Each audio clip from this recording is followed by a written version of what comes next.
আল্লাহ তাআলা মুসা আলাইহিস সালামকে বললেন, মুসা তুমি যে বলছো তুমি জ্ঞানী, না তুমি জ্ঞানী না, তোমার চেয়ে বড় জ্ঞানী আছে। মুসা আলাইহিস সালাম বলে, তাই নাকি? আমার চেয়ে বড় জ্ঞানী কে?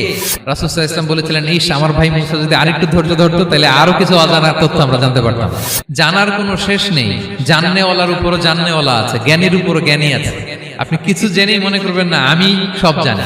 কোরআন হাদিস পড়লেই আপনি জ্ঞানী হয়ে জানেন। এটা কোরআন হাদিস পড়তে হয়, এটা ডাইজেস্ট করতে হয়, এটার উপর আমল করতে হয়।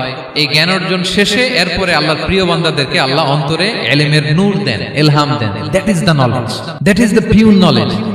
আপনি হাফেজে কোরআন হয়ে ভাবেন না আপনি সব জানেন, আপনি বুখারী মুখস্থ করে ভাবেন না সব জানেন। এই সব জ্ঞান অর্জন করার পরে ইলমের নূর হাসিল হয়, সেটা আল্লাহ সবারে দেয় না। এরও কিন্তু ইলমেরও একটা গরম আছে, যার ইলম আছে তার মধ্যে এই সমস্যাটা কাজ করে। সেটার জন্য আল্লাহ তাআলা মুসা আলাইহিস সালাম, খিজির আলাইহিস সালামের ঘটনা বলেন। আমি খুব সংক্ষেপে বলবো, সময় কম। মুসা আলাইহিস সালাম হচ্ছে বনি ইসরাইলের নবী, আর খিজির আলাইহিস সালাম কেউ বলেছেন নবী, কেউ বলেছেন আল্লাহর ওলি। আসলে আরবিতে ওনার নাম খদির, আমরা বাংলায় বলি খিজির। খদির মানে সবুজ। উনি যে কোনো জায়গায় বসলে ওখানে মরা গাছ লতা পাতা এগুলো সবুজ হয়ে যেত। অনুর্বর এলাকার উপর দিয়ে হেঁটে গেলে ওটা উর্বর হয়ে যেত। তো মুসা আলাইহিস সালাম একবার ওয়াজ করতেছেন এইভাবে বনি ইসরাইলের সামনে, খুতবা দিচ্ছেন। হঠাৎ এক লোক দাঁড়ায় বলে, ইয়া নবী আল্লাহ, মান আ'লামু ফিল আরদ, বর্তমান পৃথিবীতে সবচেয়ে জ্ঞানী কে? মুসা আলাইহিস সালাম বলেন, ফাকালা আনা, আমি। কি বললেন? উনি আসলে ভুল কিছু বলেন নাই, কারণ প্রত্যেক জামানার নবীকেই আল্লাহ তাআলা সবচেয়ে বেশি জ্ঞান দিয়ে পাঠান, কারণ তার কাছে ওহীর জ্ঞান আসে, অদৃশ্যের খবর আসে, ইলমুল গায়ব আসে। কিন্তু এই উত্তরটা আল্লাহ তাআলার পছন্দ হয় না। আল্লাহ তাআলা চাচ্ছিলেন মুসা যদি বলতো আল্লাহ তাআলাই জানে কে জ্ঞানী বা আল্লাহই সবচেয়ে জ্ঞানী, এরকম হলে ভালো হতো। কিন্তু মুসা আলাইহিস সালাম কি বলছে? আমি। এখন প্রশ্ন করলো সবচেয়ে বড় জ্ঞানী কে? উনি কি বললেন? আমি। এই যে আমি এটাতে ঝামেলা আছে। আমি বড়, আমি জানি, আমি সব। This is problematic. আল্লাহ এটা পছন্দ করলেন না। আল্লাহ তাআলা মুসা আলাইহিস সালামকে বললেন, মুসা তুমি যে বলছো তুমি জ্ঞানী, না তুমি জ্ঞানী না, তোমার চেয়ে বড় জ্ঞানী আছে। মুসা আলাইহিস সালাম বলে, তাই নাকি? আমার চেয়ে বড় জ্ঞানী কে? তো আল্লাহ তাআলা বললেন, ইযহাব ইলা মাজমাইল বাহরাইন, দুই সাগর বা দুই নদীর মিলনস্থলে যাও, ওখানে আমার এক বান্দা আছে তোমার চেয়েও জ্ঞানী। মুসা আলাইহিস সালাম বললেন, তাই নাকি? তো আল্লাহ, আমি কিভাবে চিনি উনি কোথায় থাকে, কিভাবে বুঝবো? আল্লাহ বললেন, একটা বড় মাছ নাও, এটাকে ফ্রাই করো, এটাকে ফ্রাই করে একটা ঝুড়ির ভেতরে নাও, যেখানে এই মাছটা সাগরে ঢুকে যাবে ওখানে আমার বান্দাকে পাবে। তো উনি ওনার সহযোগী ইউশা ইবনে নুনকে নিয়ে হাঁটতে লাগলেন। হাঁটতে হাঁটতে এক জায়গায় ক্লান্ত হয়ে পাথরের পাশে বিশ্রাম নিলেন। ওই পাথর থেকে আবার এক ধরনের পানি বের হয়, এই পানিটারে বলে আবে হায়াতের পানি, মাউল হায়াত, জীবন নদীর পানি। এই পানি কোনো মৃত প্রাণী বা বস্তুর গায়ে লাগলে ওটা জীবিত হয়ে যায়। তো ওনারা পাথরে হেলান দিয়ে বিশ্রাম নিচ্ছিলেন। ওই পানি ওই ফ্রাই করা মাছের গায়ে লাগার সাথে সাথে মাছ জীবিত হয়ে ঝুড়ি থেকে বের হয়ে সাগরে ঢুকে গেছে। ওনারা আর খেয়াল করেন না। এরপর আবার হাঁটতে লাগলেন। হাঁটতে হাঁটতে যখন ক্লান্ত শ্রান্ত, তখন বলে, এই ইউশা, আমাদের ওই মাছ ফ্রাই মাছটা দাও, এখন খাই। ঝুড়ি খুলে দেখে মাছ নাই। মাছ গেল কোথায়? তখন ইউশা বলল, হয়তো আমরা যে পাথরের ওখানে বিশ্রাম নিয়েছিলাম ওখানে আমরা মিসিং, ওখানে হারাই ফেলছি। চলো চলো, আরে ওইদিকে তো যাইতে হবে আমাদের। উনি গেলেন, যে দেখে মাছ যে জীবিত হয়ে বালুর দিকে নাড়াচাড়া করতে করতে সাগরে ঢুকে গেছে, ওখানে দাগ আছে। মুসা আলাইহিস সালাম ঢুকলেন সুরঙ্গ, ঢুকে দেখে চাদর গায়ে দিয়ে এক লোক শুয়ে আছে। সালাম দিলেন, আসসালামু আলাইকুম। ওই লোক চাদর আর সরায় না, ভিতর থেকে বলতেছে, ওয়ালাইকুম আসসালাম। তো চাদরের ভিতর থেকে উনি বলে, মান আন, তুমি কে? মুসা আলাইহিস সালাম বললেন, আনা মুসা, আমি মুসা। উনি বলেন, মুসা বনি ইসরাইল, বনি ইসরাইলের মুসা? বললেন, হ্যাঁ। কেন এসেছো? এবার চাদর খুললেন। বলতেছে, আপনার কাছ থেকে কিছু শিখতে আসছি। আল্লাহ বলছে, আপনি নাকি সবচেয়ে বড় জ্ঞানী। আমি ভুল করে বলে ফেলছিলাম আমি। আল্লাহ বলছেন যে আপনি নাকি জ্ঞানী। বলতেছে, না, তুমি আমার জ্ঞান নিতে পারবে না, ওই ধৈর্য শক্তি তোমার নাই। মুসা আলাইহিস সালাম বললেন যে, আপনি যে কোনো শর্তে আমাকে একটু রাখেন কয়েকদিন, আপনার সাথে আমি রাজি। বললেন, না, তুমি পারবে না। মুসা আলাইহিস সালাম জোর করতে লাগলেন। অবশেষে খিদির আলাইহিস সালাম রাজি হলেন। বললেন, শর্ত হচ্ছে আমি যাই করি আর না করি আমাকে কোনো প্রশ্ন করা যাবে না। মুসা আলাইহিস সালাম বললেন, ওকে। সফর শুরু হলো। সামনে নদী, এক লোক তাদের নৌকা দিয়ে নদী পার করাই দিল। নদী পারাপারের পর খিজির আলাইহিস সালাম লাঠি দিয়ে নৌকার তলাটা ছিদ্র করে দিলেন। মুসা আলাইহিস সালাম বললেন, ইন্না লিল্লাহি, এটা আপনি কি করলেন? ওরা আমাদেরকে নদী পার করে দিল, আর যে ভাড়াটা আসছিল এটাও নিল না, আমাদেরকে সম্মান দেখালো, আপনি নৌকা ছিদ্র করে দিলেন। খিজির আলাইহিস সালাম বলছে, এই যে আমি বলছিলাম না তুমি ধৈর্য ধারণ করতে পারবে না, যাও তোমার রাস্তায় তুমি, আমার রাস্তায় আমি। মুসা আলাইহিস সালাম আবার ক্ষমা চাচ্ছেন যে আপনি আমার ক্ষমা করেন, আমি তো ভুলে গেছি, আর প্রশ্ন করবেন না। চলতে লাগলেন। হঠাৎ বাচ্চারা খেলতেছে, এক বাচ্চাকে ধরে হত্যা করলেন খিজির আলাইহিস সালাম। এবার তো মুসা আলাইহিস সালাম রেগে গেছে, আপনি করলেনটা কি? একটা নিষ্পাপ ফুলের মতো শিশুকে হত্যা করলেন।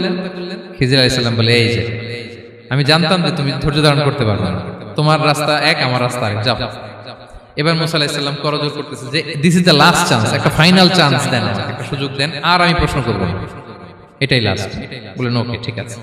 হাঁটতে হাঁটতে এক ইহুদি বসতির সামনে যে হাজির, দুজনই খুব ক্ষুধার্ত, খাবার চাইলো, এরা আবার কৃপণ, খাবার দিল না। তো খিজির আলাইহিস সালাম বললেন, ঠিক আছে খাবার যেটা দিচ্ছেন আমরা চলে যাই। যাওয়ার পথে দেখতেছে এই এলাকার একটা দেয়াল ভেঙে পড়ে যাবে। তিনি বললেন, মুসা চলো এটা ঠিক করে দেই। দুইজন মিলে প্রচন্ড ক্ষুধায় এটা সেটা এনে দেয়ালটা তৈরি করতেছে। মুসা আলাইহিস সালাম তো এমনিই রাগী, পেটে আবার ক্ষুধা, আবার বলছে কিছু বলাও যাবে না। তিনি এবার আর প্রশ্ন করেন, বলতেছে ওরা এত কিপটামি করলো আর আপনি এটা করে দিলেন, আপনি তো চাইলে এটা টাকা নিতে পারতেন, পারিশ্রমিক নিতে পারতেন চাইলে। এই কথা বলার পর খিজির আলাইহিস সালাম বললেন, হাযা ফিরাকু বাইনি ওয়া বাইনি, এখানেই তোমার আর আমার সেপারেশন, আর সামনে আগানো যাবে না, তোমার কোনো ধৈর্যই নাই। তো এতটুকু তোমাকে আমি বলি যে আমি একটাও আল্লাহর আদেশ ছাড়া করি নাই, আল্লাহর আদেশে আমি করেছি। কি? এক নম্বর হচ্ছে ওই যে আমাদের ভাড়া নিতে চাইলো না, আমাদেরকে পার করে দিল, নৌকাটা ছিদ্র করেছি কারণ এই এলাকায় একজন জালিম বাদশা আছে, সে নৌকা পেলেই গরিব মাঝিদের নৌকা সিজ করে নিয়ে যায়। তো এটাকে যখন তলায় ছিদ্র করে দিছি, এই রাজার লোকেরা এসে দেখবে যে এটা তলা ছিদ্র, পানি ঢুকতেছে, এটা নিবে না, ওরা পরে সামহাও এটা রিপেয়ার করে চালাইতে পারবে। মুসা আলাইহিস সালাম বলে, সুবহানাল্লাহ, তাই তো, এটা তো আমি বুঝতে পারি নাই। আর ওই ছোট শিশুটাকে হত্যা করছি, ও অনেক বড় জালিম হবে এলাকা, তার ফিতনায় এলাকাবাসী তটস্থ থাকবে, সে তার মা বাবাকেও জাহান্নামে নেবে, এজন্য আল্লাহ তাআলা আদেশ দিয়েছেন আমাকে, আল্লাহর আদেশে আমি তাকে হত্যা করেছি। মুসা আলাইহিস সালাম বললেন, তাই তো, এটা তো অনেক ভালো কাজ করছেন। তাইলে তো বলতেছে, তাহলে ওইটা বলেন, খাবারও দিল না, এত কৃপণ, এদের দেয়াল কেন ঠিক করতে গেলেন আপনি? তখন তিনি বললেন যে আসলে এটা একটা ইয়াতিমদের ঘর ছিল, দুইটা ইয়াতিম শিশু, তাদের বাবা মা খুব ভালো ছিল, আর এই দেয়ালের নিচে আছে গুপ্তধন, এই দেয়ালটা পড়ে যাবে, এই গুপ্তধন তারা ছোট মানুষ নিতে পারবে না, এলাকাবাসী তাদেরকে বঞ্চিত করে নিয়ে যাবে। আমি দেয়াল গড়ে দিলাম যাতে করে তারা যখন প্রাপ্তবয়স্ক হয় নিজেদের সম্পদ নিজেরা বুঝে নিতে পারে। সুবহানাল্লাহ বিহামদিহি। মুসা আলাইহিস সালাম বলে, তাই তো, এগুলো তো আমি বুঝতে পারি নাই। তো এই ছিল খুব সংক্ষিপ্ত পরিসরে মুসা আলাইহিস সালাম খিজির আলাইহিস সালামের ঘটনা। তো রাসূল সাল্লাল্লাহু আলাইহি ওয়াসাল্লাম বুখারীতে একটা চমৎকার কথা বলেছেন, তিনি বলেছিলেন, ওয়াদিদনা আন্না মুসা সাবার হাত্তা ইউকাসসা আলাইনা মিন আমরিহিমা। রাসূল সাল্লাল্লাহু আলাইহি ওয়াসাল্লাম বলেছিলেন, ইস, আমার ভাই মুসা যদি আরেকটু ধৈর্য ধরতো তাহলে আরো কিছু অজানা তথ্য আমরা জানতে পারতাম। এখান থেকে, এই ঘটনা থেকে আমরা কি শিখলাম? প্রথম যেটা আমরা শিখলাম, জ্ঞান নিয়ে বড়াই করতে নেই, ঠিক কিনা? জানার কোনো শেষ নেই, জাননেওয়ালার উপরও জাননেওয়ালা আছে, জ্ঞানীর উপরও জ্ঞানী আছে। আপনি কিছু জেনেই মনে করবেন না আমি সব জানি, আপনার চাইতেও বেশি জ্ঞানী অনেকে আছে।